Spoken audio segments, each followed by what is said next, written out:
Hi guys, welcome back to my YouTube channel. Please watch the full video, hit that like button and do not forget to subscribe my YouTube channel. Let's get started.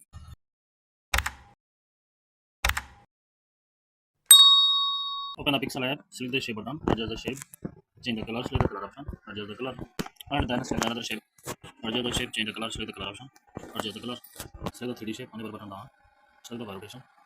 expression, select the 2 back option, to back the shape, and then select another shape, adjust the shape, change the color, select the color option, select the 3D shape, enable button down, select the expression, and then select another shape, adjust the shape, change the color, select the color option, adjust the shape, save the shape, select the save option, adjust the save confirmation, select the orange color, enable button down, then select the 3 shape, enable button down, select the X rotation,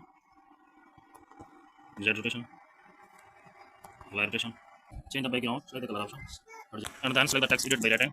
select the size, adjust the size, select the font, adjust the font, select the stroke, enable button down, adjust the color, and then copy the letter, select the copy option, change the color, select the color option. Please like the video and subscribe the channel.